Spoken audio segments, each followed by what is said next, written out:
আর এমতো অবস্থায় আরও একটা ঘটনা আপনাদের জানাই। এলাকায় নানা প্রকল্পের কাজ চলছে। সেই প্রকল্পের কাজ তৃণমূল নেতাদের ঘনিষ্ঠরা পেয়ে থাকেন, দিকে দিকে তাই হয়। উত্তর দিনাজপুরের ইসলামপুরে এলাকার দুই যুবক কাউন্সিলরের কাছে গিয়ে এই প্রকল্পের কাজের মধ্যে তাদের নেওয়ার আবেদন জানিয়েছিলেন। চাইল কাজ, জুটল মার।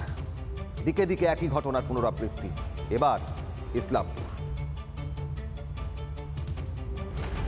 চেয়েছিলেন কাজ, উল্টে জুটল মার। স্রেফ তৃণমূল না করায় দুই যুবকের এই পরিণতি।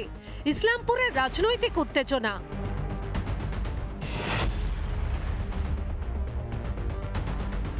ইসলামপুরের 5 নম্বর ওয়ার্ড। এখানে দুই যুবক অমিয় ঘোষ ও সুমন পালকে মারধর। কাঠগড়ায় স্থানীয় তৃণমূল কাউন্সিলরের ঘনিষ্ঠ বলে পরিচিত জপ শর্মা ও তার দলবল। দুই যুবকই ভর্তি হাসপাতালে।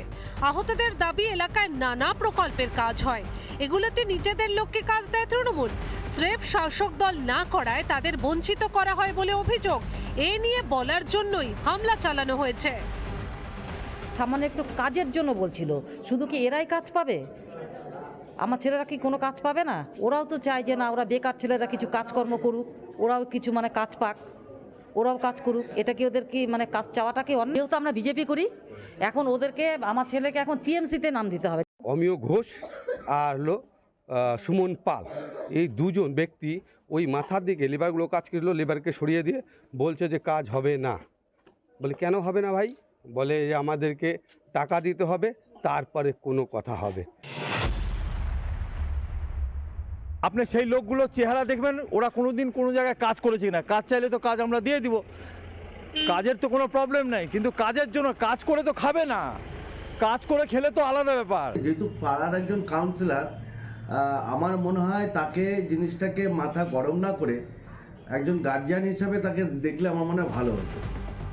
এই ঘটনায় ইসলামপুর থানায় দায়ের হয়েছে লিখিত অভিযোগ। এখন দেখার পুলিশ আদৌ কোনো ব্যবস্থা নেয় কিনা। রিপাবলিক বাংলা। নানা ধরনের কন্টেন্ট দেখার জন্য লাইক করুন, শেয়ার করুন আমাদের ফেসবুক পেজ, সাবস্ক্রাইব করুন আমাদের ইউটিউব চ্যানেল। পাশাপাশি অন্যান্য ব্রেকিং নিউজের জন্য অবশ্যই চোখ রাখুন রিপাবলিক বাংলায়।